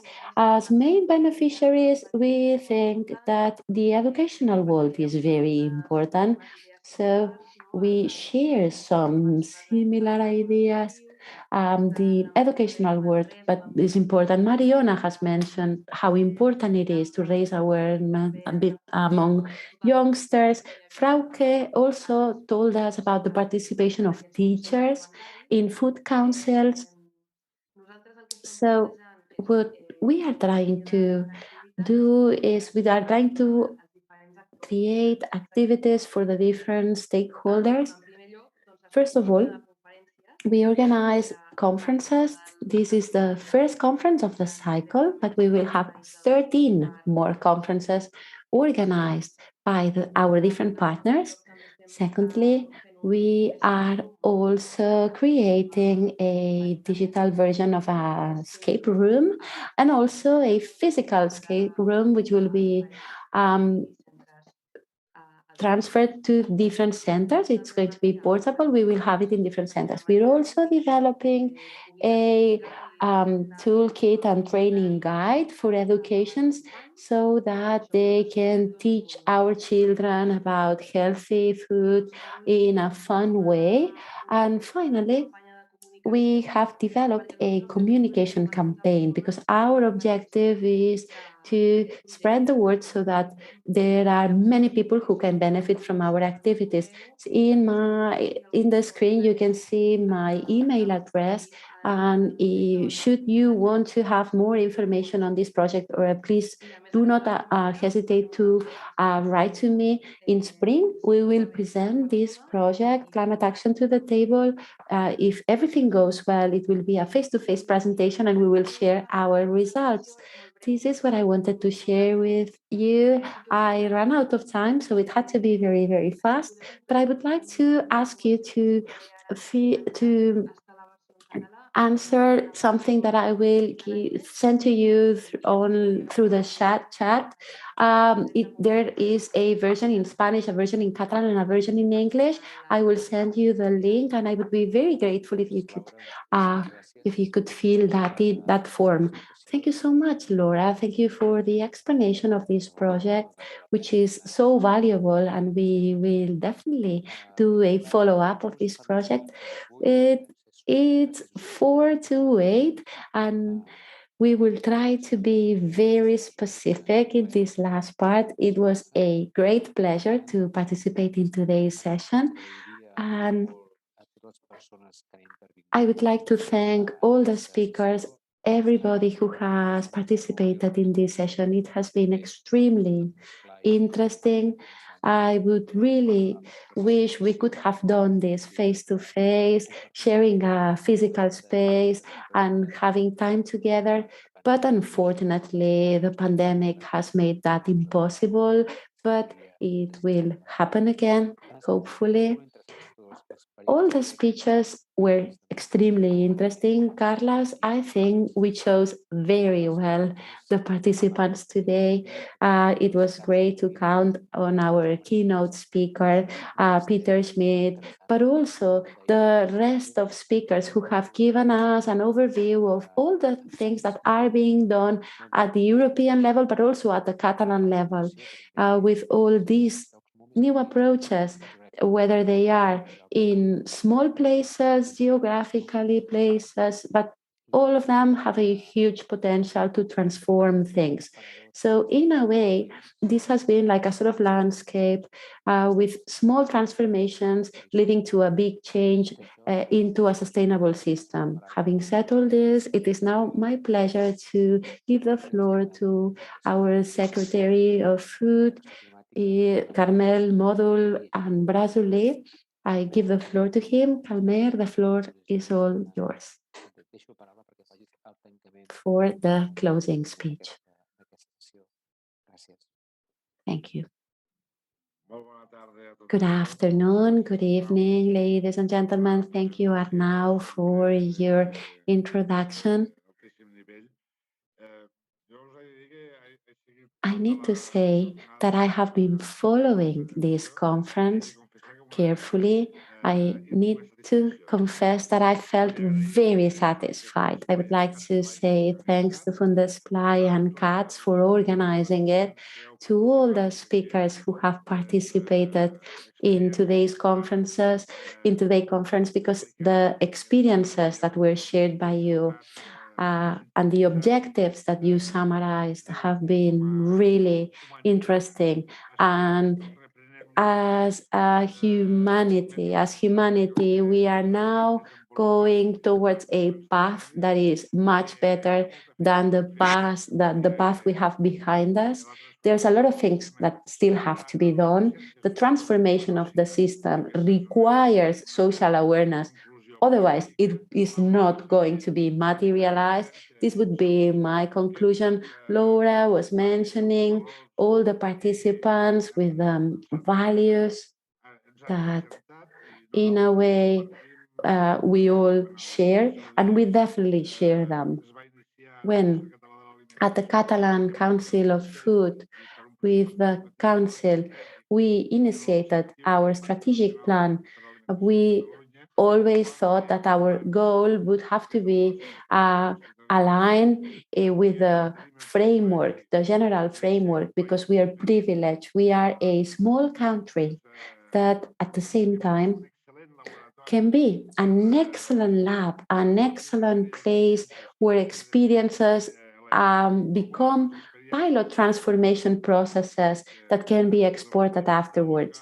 So as you said, locally and in small territories, we have managed to achieve best experiences with a single path. We believe that there is a pillar that we could never forget, and that has to do with food, of course. Food so far, for many years, too many years, has been subject to a commodity process. It has become a commodity. Probably this is due to the fact that our society was just attaching importance to the economy. Success was very important before, and that made us forget some of the factors that are absolutely indispensable for human beings. Fortunately enough, we are now changing that. We talk about circular economy, for example. And some years ago, I come from a small town, but at my town, I could see a while ago that my neighbors were working their farms with this circular notion, and they obtain a production with yields that allow them to pursue a lifestyle. But we cannot come back to the past, but we can come back to the idea of production, food production, which is valuable in itself, valuable beyond economic transactions. So our society has to reflect upon that. Food is not a commodity. No food products are just commodities. They are a need. Of course, some products can be easily preserved, but if we think about the impact on the producers, we really need to think about a fair price. We have been mentioning sustainability. There are different levels of sustainability. We have the environmental sustainability, but we also need the social and economic sustainability. The system has to work in itself, and we need to try and keep this link between the society and food producers, but with a human dimension. Because if we keep this human dimension, if producers, local family producers disappear, if all the production is based in big supermarkets and huge structures, then I humbly believe that we will have lost a lot in the process. So the objectives that we need to set will not be serving the general interest. So, and food is a general interest. So we have to come back to the origins, at least in this. We need to develop ourselves in such a way that it goes back to that notion.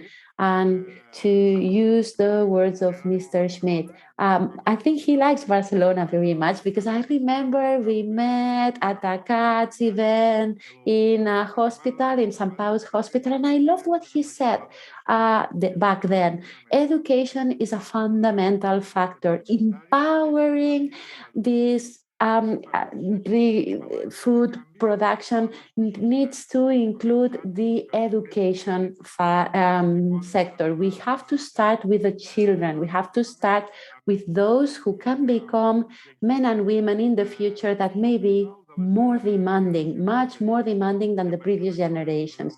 So if we want to transform food, we have to transform education. And humbly, we expect that to happen in Barcelona, because we have been working together. The educational department has been working together with the agriculture department, so that everybody working will be along the same lines. So the food department, the Department of Climate Action, Food and Rural Agenda will work together with the educational department so as to create transformation experiences that help us create a society that is more comprehensive from the point of view of food. And by comprehensive, I mean more human. So thank you very much for your insight. Thank you very much for your contributions. Thank you for this collaboration, which is one of the things that is absolutely key. We need to share experiences. We need to act together. We need to have a general impact together. And I would like to congratulate Fundesplai for their initiatives. I would like to congratulate you all. Without further ado, I really hope we can meet each other again in this coordination and joint action in face-to-face meetings, because even though technology makes our lives easier, and today technology has been key, to be honest, there is nothing like human contact. Being able to see each other, see the faces of the person in front of you, this really helps networking be even more powerful. Have a lovely evening and see you very, very soon.